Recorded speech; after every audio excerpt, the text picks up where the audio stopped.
베드로전서 5장 7절부터 14절까지 읽겠습니다.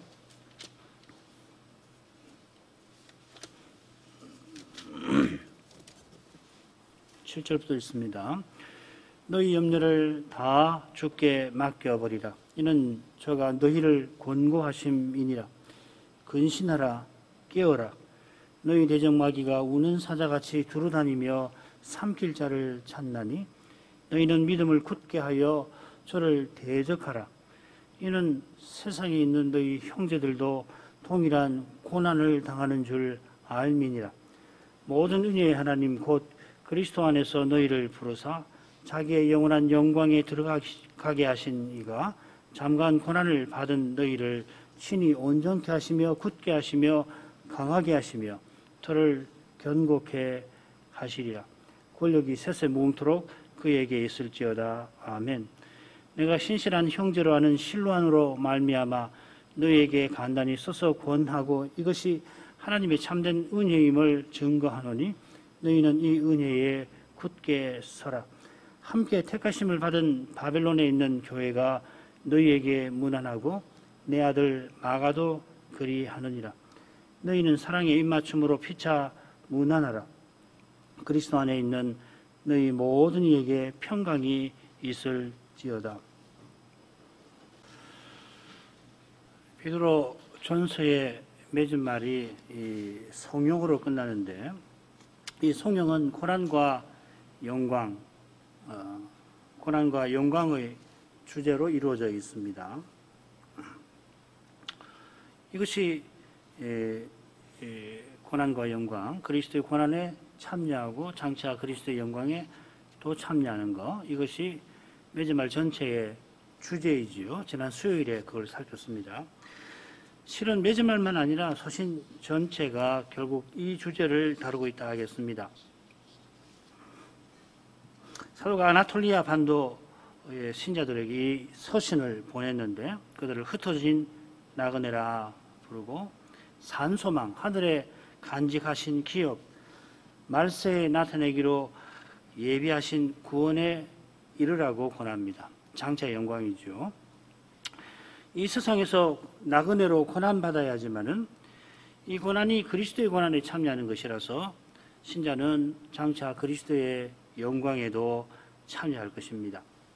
요컨대 베드로 사도가 오직 그리스도, 전부 그리스도를 전하고 있습니다. 성령에 앞서 여러 가지 명령이 나옵니다. 모두 4시 나오는데 뒤에 나오는 3개의 명령은 이 원수 마귀와 붙어 있고요. 처음 7절에 나오는 첫째 명령은 하나님과 붙어 있습니다. 지난 시간 살핀 그 단락에서는 장로와 회중으로 함께 이루는 교회 생활, 장로의 치리와 치리에 관해서 우리가 살폈는데 지금은 하나님과 마귀를 대하는 태도와 관련되어 있습니다. 즉 하나님의 권고와 약속 가운데에서 대적 마귀와 싸우는 교회에 관하여 사도가 전하고 있는 것입니다. 신자가 마귀를 대적하여야 합니다마는 하나님이 지금 우리를 권고하시고 장차는 영광에 이르도록 하실 겁니다. 그래서 내용을 7절, 8, 9절 그리고 10절, 11절 이 셋으로 나누도록 하겠습니다. 7절 읽겠습니다. 너희 염려를 다 주께 맡겨버리라. 이는 저가 너희를 권고하심이니라. 이 너희 염려를 주께 맡겨버리라. 이 말씀은 시편 55편 끝에 22절에 거의 끝에 나오죠. 이 시편 55편의 시인은 대적하는 이들에게 둘러싸인 현실에서 자기 영혼을 향하여 내 짐을 여호와께 맡겨버리라. 내 염려를 여호와께 맡겨버리라 권면합니다. 전에 친구였던 이들이 이제는 원수들이 되어서 성을 장악하고 성중에 강포와 죄악을 휘두르고 있습니다. 만일 내게 날개가 있다면은 영어 문법 배울 때 항상 나오는 그 표현이죠. 만일 내가 날개가 있다면 여기서 나는 겁니다. 거기서 피해서 광야로 피난처로 날아가고 싶습니다. 이런 현실에서 주님이 행하신 구원을 기억하며 이제도 하나님이 대적을 심판해 주십시오 해 주실 것을 시인이 확신합니다. 주님의 은혜로 확신이 마음에 일어나지만은 사람이 연약한 탓에 염려가 마음을 떠나질 않습니다. 마음이 하늘로 향하면 소망의 빛이 비칩니다마는 절망의 어둠이 눈앞의 현실에 가득하였던 것입니다. 이처럼 염려가 연약한 우리에게 떠날 날이 없습니다. 사도도 아예 염려하지 말라 아니하고 염려를 주께 맡기라 합니다. 고린도후서 처음에 보면은 바울 사도가 심에 지나도록 심한 고생을 받아 살 소망까지 끊어지고 마음의 사형 선고 받은 줄로 알았다. 소아시아에서 극한 핍박을 받았습니다마는 하나님이 건지시고 또 건지시리라 확신을 합니다마는 고린도서 처음이에요. 고린도서 11장으로 가면 날마다 교회를 위한 염려에 그의 마음이 짓눌렸다 고백하고 있습니다. 사도의 확신은 주님의 선물입니다. 염려는 우리의 연약함에 따르는 그림자입니다. 확신하는 사도가 날마다 염려에 사로잡힌다면 평범한 우리는 말할 것이 없습니다. 우리가 세상 염려에 떨어지지 않게 늘 주의해야 합니다만은 사도처럼 염려할 일이 일어날 때마다 겸손히 주님께 맡겨야 할 것입니다. 염려가 일어난다는 것은 기도하라 하는 명령이기도 합니다. 사도가 염려를 다 주께 맡기라 권하는데 거기서 우리가 스스로는 염려를 해결할 수 없는 연약한 존재인 것을 알게 됩니다. 연약한 인생이라 염려할 수밖에 없지만은 그럴 때마다 염려되는 그 일을 가지고서 주님 앞에 나아갈 것입니다. 우리 안에 뭔가 스스로 무엇을 이루려고 하는 마음이 있기 때문에 선뜻 주님께 의탁하지를 아니합니다마는 주님께서는 마침내 우리의 연약함을 철저히 깨닫게 만드실 것입니다. 기도하게 하실 것입니다. 우리는 어떤 선한 일도 스스로 행하지를 못합니다. 우리가 날마다 주님이 주시는 생명과 호흡과 만물로 말미암아 살고 숨쉬고 움직입니다. 그처럼 오직 은혜로만 하나님의 뜻을 받듭니다. 이 은혜가 우리에게 항상 절실한 것입니다. 매 순간 호흡이 있어야 하는 만큼 늘 기도해야 합니다. 주님과 늘 긴밀한 교제에 있을 때에 비로소 염려를 주님께 맡길 수가 있을 것입니다. 우리와 함께 하시는 주님이 우리를 권고하십니다. 한 번은 주님이 제자들과 함께 배를 타고 호수를 지나실 때인데 주님이 주무시는 동안 큰 폭풍우가 일어나자 우리의 죽게 된 것을 돌아보지 아니하십니까? 제자들이 주님을 깨웠습니다. 주님이 함께 하셔서 우리 인생은 하셔도 우리 인생은 믿음이 약하기 때문에 마가복음에서는 믿음이 없어서 두려워합니다. 이런 우리를 잘 아시는 주님이시라 몇 푼에 팔리는 참새 2마리도 아버지의 하늘아버지의 허락 없이 땅에 떨어지지 아니한다 하시고 너희는 많은 참새보다 더 귀하니라 하셨습니다. 나아가 하늘아버지가 우리를 얼마나 귀하게 여기시는지 우리 머리카락까지 다 세신다 일러주십니다. 우리 앞에 어떤 일이 일어날지 모릅니다마는 그 어떤 일도 주님의 손에서 우리를 빼앗지를 못합니다. 이 공간에 떠도는 먼지 한 톨도 주님의 손에서 벗어나지 않습니다. 8절 9절입니다. 근신하라 깨어라 너희 대적 마귀가 우는 사자같이 두루다니며 삼킬 자를 찾나니 너희는 믿음을 굳게 하여 저를 대적하라. 이는 세상에 있는 너희 형제들도 동일한 고난을 당하는 줄을 알미니라. 이 근신하라 깨어라 하는 이 표현은 바울 사도도 여러 번 쓰는데 주님의 재림과 붙어 있는 표현입니다. 사도가 앞서 2번 근신하라고 권하는데 역시 이 예수 그리스도의 나타나실 것, 만물의 마지막에 가까운 것, 그것을 언급하면서 표현했죠. 근신, 깨어있음은 주님의 재림까지 신자와 교회가 살아가는 태도를 가리킵니다. 이 근신이라고 하는 것은 사람으로 행하는 것을 삼가는 거고 삶과 그리스도를 본받는 것입니다. 그처럼 깨어있다는 것은 마치 술에 취해서 정신없이 사는 것, 그런 데서 벗어나서 정신을 차리는 태도입니다. 언젠가 말씀을 드렸습니다마는 귀신 들린 사람을 주님께서 귀신에게서 벗어나게, 귀신을 내어 쫓아주셨을 때 그 사람이 정신이 온전해되었다 할 때에 쓰는 표현입니다. 재림은 없고 세상은 처음 창조된 때와 같이 영원히 이어진다. 지금 이 서신받는 교회에 거짓 선생들이 이런 주장을 퍼뜨리고 있는데, 그런 주장에 취하지 말고 주님 오실 때가 매 순간 단축된다는 것을 알고 그때를 간절히 기다리라 하는 것입니다. 바울 사도도 같은 교훈을 베풀면서 고린도 교인들에게 근신하며 깨어있는 삶을 이와 같이 예시합니다. 고린도서 7장 29절부터 31절까지입니다. 형제들아, 내가 이 말을 하노니 때가 단축하여진 거로 이후부터 안에 있는 자들은 없는 자 같이 하며, 우는 자들은 울지 않는 자 같이 하며, 기쁜 자들은 기쁘지 않은 자 같이 하며, 매매하는 자들은 없는 자 같이 하며, 세상 물건을 쓰는 자들은 다 쓰지 못하는 자 같이 하라. 이 세상 형적은 지나감이니라. 바로 우리 지난번 다 배웠습니다마는, 바로 앞에서 사도는 심지어 노예도 소명이고, 예수 믿는 신자는 노예라도 주께 속한 자유자로, 자유인은 그리스도의 종으로 주님의 뜻을 이루며 산다고 교훈합니다. 부활하신 주님께서 이 세상 한가운데 하나님 나라를 세워나가시는 까닭에 신자가 된 다음 날 어제와 똑같이 노예로 살아갑니다마는 주님이 주신 자유로서 주님 나라의 일을 이루게 하신 것입니다. 겉보기에는 달라진 게 별로 없는 것 같은데 실은 근본부터 달라져 갑니다. 얼마나 달라지는가 하면은 주님이 주신 소명도 전혀 필요치 않은 그러한 상태에 이를 만큼 달라져 가는 것입니다. 그날을 바라보면서 신자는 주님의 소명을 받듭니다. 남편의 소명을 받듭니다마는 장가가고 시집가는 일이 필요치 않은 그날을 바라보며 아내를 사랑합니다. 믿음으로 소명을 행하는 길에서 슬픔을 맛보지만은 장차 슬픔이 없는 그날을 바라보며 웃는 자와 함께 즐거워합니다.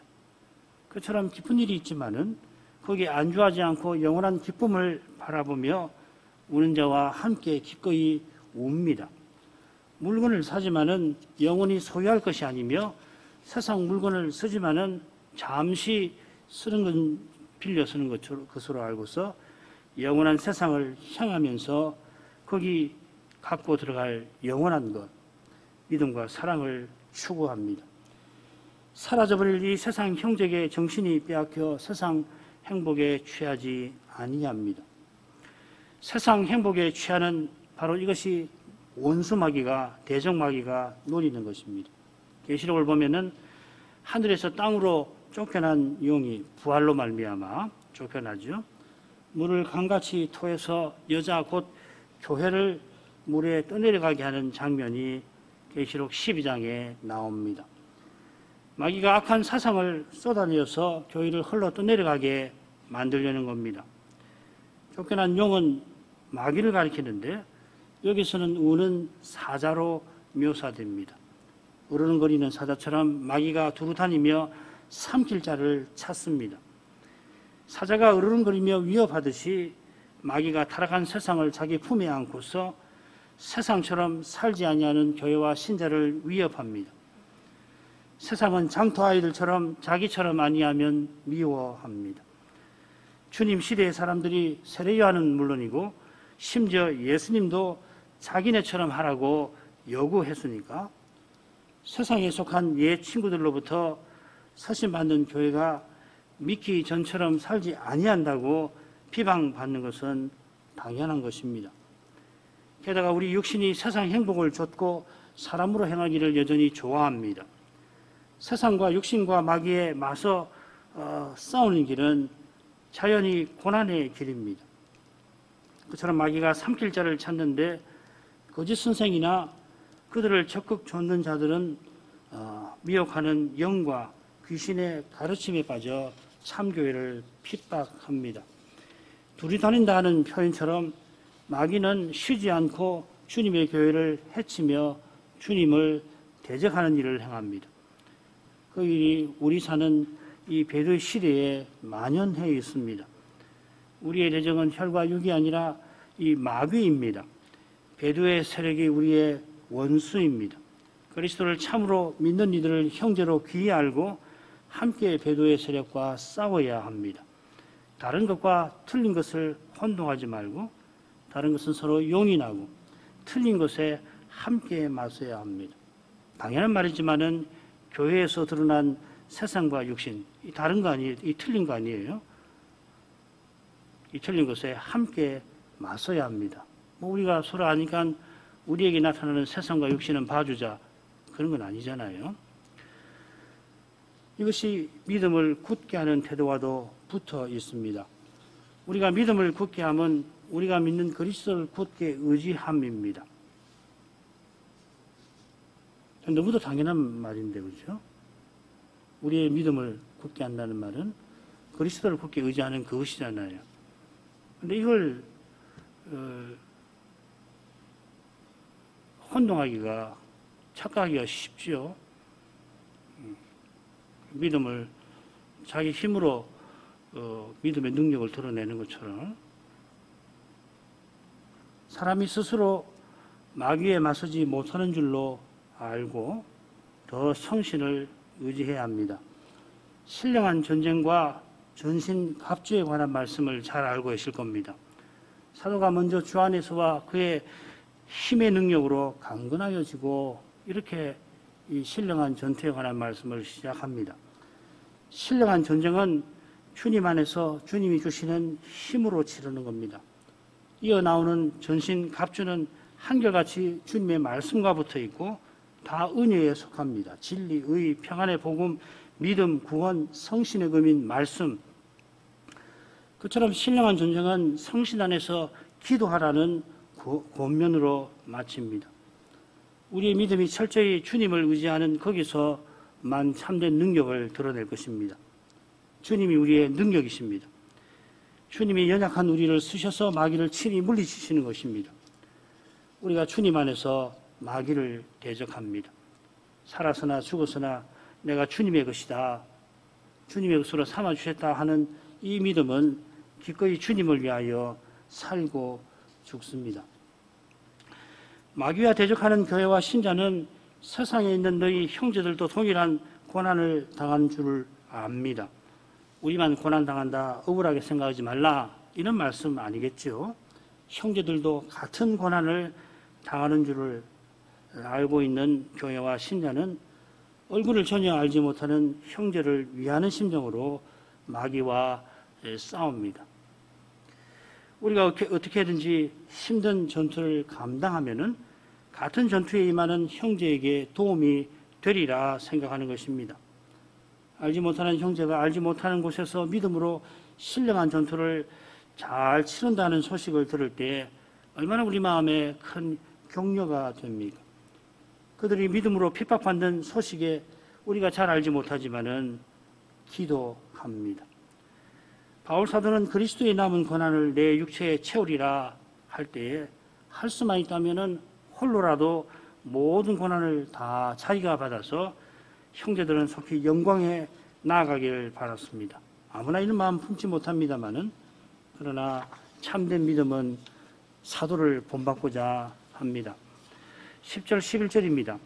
모든 은혜의 하나님 곧 그리스도 안에서 너희를 부르사 자기의 영원한 영광에 들어가게 하시니가 잠깐 고난을 받은 너희를 친히 온전케 하시며 굳게 하시며 강하게 하시며 터를 견고케 하시리라. 권력이 세세 무궁토록 그에게 있을지어다. 아멘. 사도는 믿음으로 고난의 길을 걷는 교회와 신자에게 하나님의 복된 약속을 전합니다.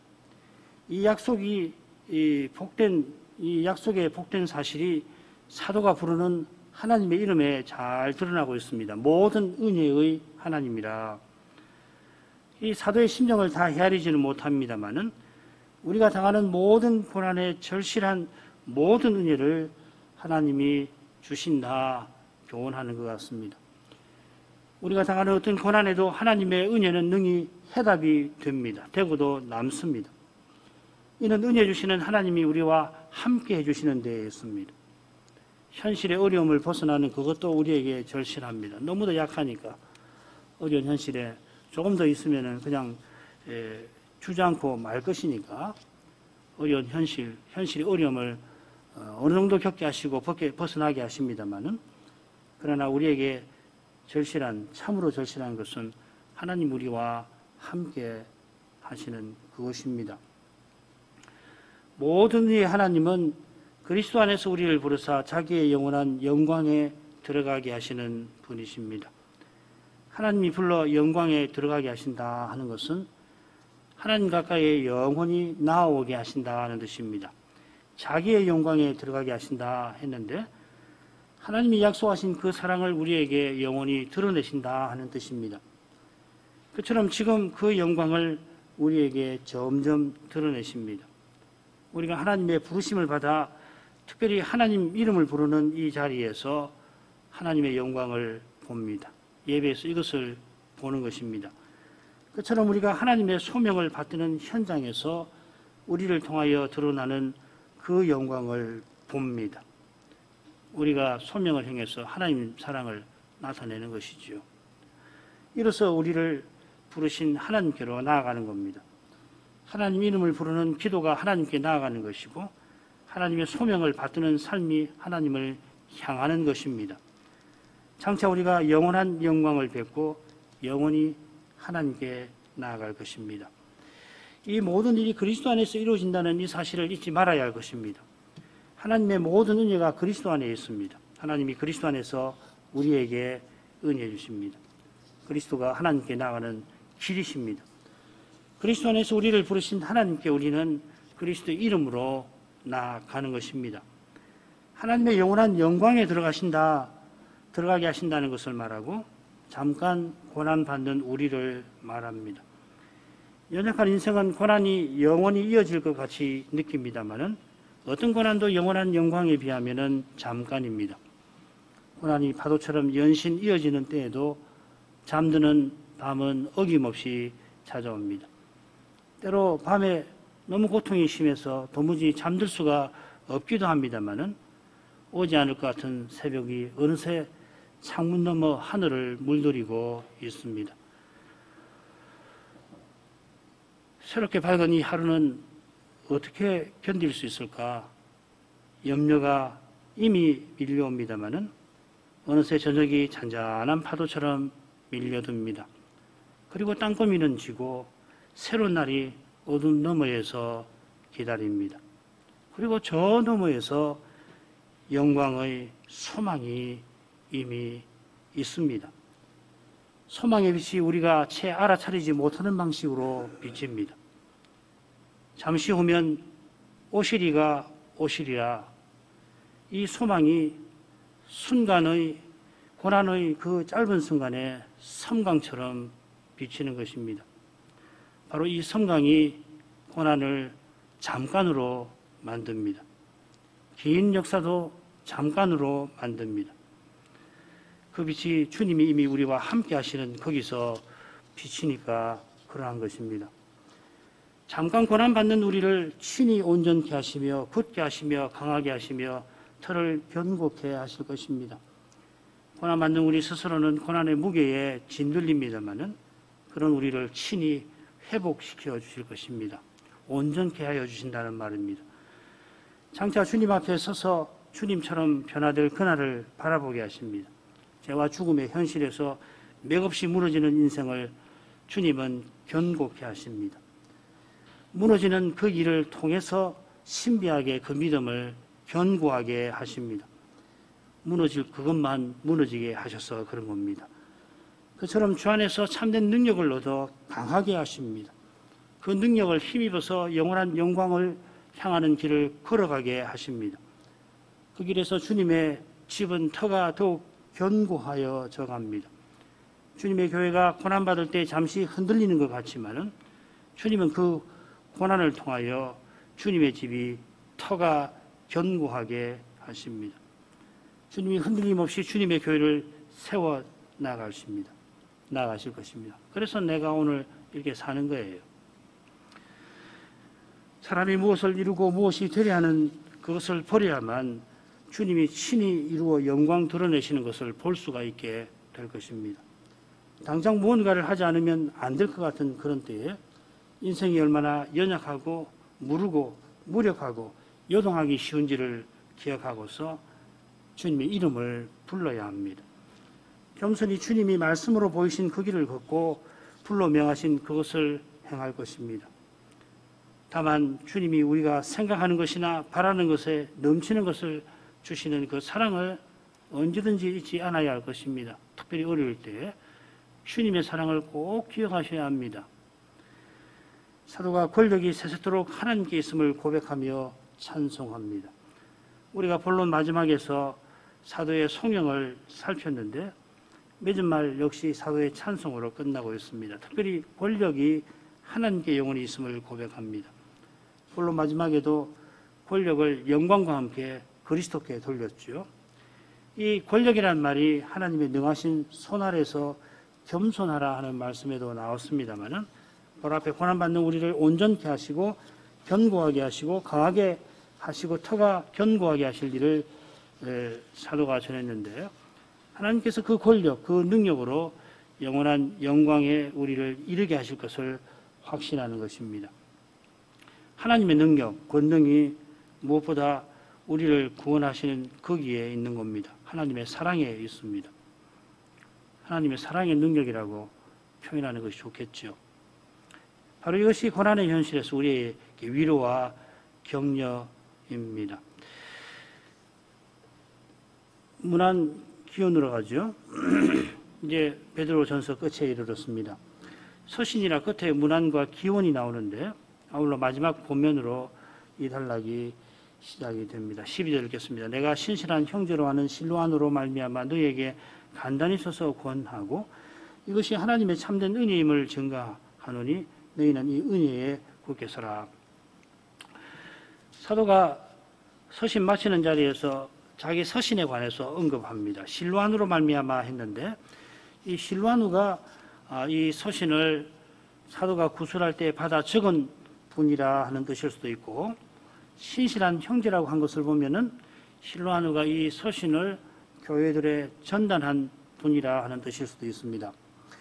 실로안우는 이미 예루살렘 회의 후에 사도와 장로의 결정을 담은 서신을 사도와 함께 전한 분이고 전할 때 선지자라 여러 말로 형제를 권면했던 분입니다. 선지자 실로아누입니다. 서신 받는 교회가 실로아누를 통해서 사도의 말씀을 더욱 배웠을 것입니다. 사도도 이 서신을 간단히 써서 권하였습니다. 이 권함의 말이 강설이지요. 히브리서 13장 22절. 이 권함이라는 표현에는 위로라는 뜻이 들어있습니다. 이 점과 붙여서 이것이 하나님의 참된 은혜를 증거한다는 표현을 살필 만합니다. 사도가 말하는 이것이 정확하게 무엇인지 알기는 어렵습니다만은 대체로 세 가지로 해석을 해요. 주님 오실 때 주실 은혜다. 교회가 고난의 현실을 견디는 것이다. 셋째로는 서신 전체를 가리킨다. 이런 견해들이 있는데 세 번째 견해가 자연스러워는 보이지만은 이어 나오는 이 은혜에 굳게 서라 하는 말씀을 고려하면은 고난의 현실을 견디는 것, 또 견뎌서 장차 주실 은혜에 이르는 것을 가리키는 것 같습니다. 이 서신 전체 주제를 고려하면 고난의 현실을 견디는 그것이 참된 은혜라고 교훈하는 것 같습니다. 서신 처음에도 사도가 평안과 함께 구했던 은혜가 바로 이 고난의 현실을 이기는 은혜일 것입니다. 이 교훈은 문안과도 잘 이어지는 것 같습니다. 13절, 14절 상반절 함께 택하심을 받은 바벨론에 있는 교회가 너희에게 문안하고 내 아들 마가도 그리하노니라. 너희는 사랑의 맞춤으로 서로 문안하라. 사도가 서신을 작성한 곳이 로마였는데 봉사하던 로마 교회를 가리켜서 이 함께 택하심을 받은 바벨론에 있는 교회, 여자라는 말입니다. 그 교회라는 말이죠. 이 계시록 12장에 그 여자라는 표현이 교회를 가리키듯이 바벨론에 있는 여자. 아마 여러분 성경 그 각주에 보면은 여자, 혹 여자가 이렇게 되어 있죠. 느부갓네살 이상의 보면 세상 제국들이 하나의 신상을 이루고 있죠. 네 제국이 하나의 신상을 이루고 있는데 이 신상을 대표하는 그 군 머리가 이 느부갓네살의 바벨로니아입니다. 또 인돌이 나타나서 신상 전체를 먼지로 만듭니다. 로마 교회가 바벨론에 있는 있다는 사실은 곧 두루닥칠 핍박을 암시하는 것도 같습니다. 베드로 사도가 바울 사도와 함께 로마에서 순교당했다고 알려져 있지만은 곧 네로 황제로부터 로마 교회를 비롯해서 많은 교회가 오랫동안 핍박을 당하게 될 것입니다. 그러나 핍박받는 교회가 무너지는 것이 아니라 핍박하는 로마가 무너지고 맙니다. 로마 교회가 서신받는 소아시아의 교회들에게 문안합니다. 이 문안은 이어나오는 사랑의 입맞춤처럼 거룩한 사랑의 교제에 속합니다. 고난받는 현실에서 사랑만큼 교회와 신자에게 절실한 게 없습니다. 이 사랑으로 서로 동정하고 서로 선대하면 고난의 현실도 잘 견딜 것입니다. 내 아들 마가도 문안합니다. 이 마가는 마가복음을 쓴 요한 마가일 겁니다. 마가가 베드로 사도에게 전해받은 예수님의 행적을 이 복음서에 기록했는데 실로 깊은 교훈을 거기 담아 놓았죠. 베드로전서 5장 14절 하반절 그리스도 안에 있는 너희 모든 이에게 평강이 있을지어다. 사도가 서신을 여는 인사말에서 은혜와 평강을 구했는데 서신을 닫는 자리에서도 은혜를 권한 다음에 평강을 구합니다. 고난의 현실에서 나그네와 행인에게 은혜와 평강만큼 절실한 것이 없습니다. 풍랑이는 바다 같은 현실에서 폭풍우가 물러간 후 고요함을 우리는 당연히 바랍니다마는 주님은 풍랑이는 한가운데서 우리와 함께 하셔서 흔들리는 우리를 붙들어 주십니다. 여전히 흔들리는 배 안에 있어서 우리의 마음이 두렵습니다마는 주님이 함께 하신다는 것을 보게 하십니다. 마침내 주님이 풍랑이는 바다를 꾸짖어 잔잔하게 만드십니다. 주님이 바다보다 크신 분임을 알게 하십니다. 그 주님 안에 우리가 있음을 깨닫게 하십니다. 바다도 폭풍우도 주님 안에 있는 우리를 빼앗지 못할 뿐만 아니라 주님은 풍랑이는 바다를 타고서 우리를 더욱 평강의 복으로 이끄신다는 것을 알게 하십니다. 그러나 다시금 인생의 바다, 역사의 바다는 풍랑이 일어날 것입니다. 더 큰 풍랑이 일어나기도 하고 폭풍우가 끝날 기미가 보이지 않기도 할 것입니다. 우리 모두에게 평강 있기를 구하는 사도의 그 심정이 실은 우리 주님에게서 왔습니다. 하늘의 주님이 이 평강이 우리에게 있기를 아버지께 기도하고 계십니다. 이 기도가 있어 연약한 우리가 고난을 견디는 것입니다. 그 기도가 곧 이루어져서 우리가 영원한 평강에 이르게 될 것입니다. 기도하겠습니다. 거룩하신 아버지, 베드로 사도가 곧 큰 핍박이 들이닥칠 때에 소아시아에 있는 형제들이 마주한 그 고난의 현실에서 어떻게 그리스도를 본받아서 기꺼이 나그네와 행인으로 이 세상에서 살아가야 하는지 교훈한 그 서신을 오늘 마저 살폈습니다. 사도가 서신을 끝맺으며 그리스도 안에 있는 우리 모두에게 평강 있기를 간구한 그 심정을 헤아려 봅니다. 하늘의 주님이 사도를 통하여 그러한 심정을 우리에게 나타내신 줄 압니다. 주님이 저희를 위하여 이제 평강을 아버지께 구하시는 줄 믿습니다. 주님의 그 기도가 있어 신기하게도 연약한 저희가 아주 넘어지지 아니합니다. 그 기도가 틀림없이 이루어져서 약속하신 구원에 우리를 이르게 하실 것입니다. 자비하신 아버지 주님의 교회들에게 필요한 말씀을 늘 내려주십시오. 말씀이 순수하게 전해지고 받아지는 거기에 주님이 함께 하심을 믿습니다. 주님이 함께 해주시는 이것이 저에게 가장 절실합니다. 예수님 이름으로 기도합니다. 아멘.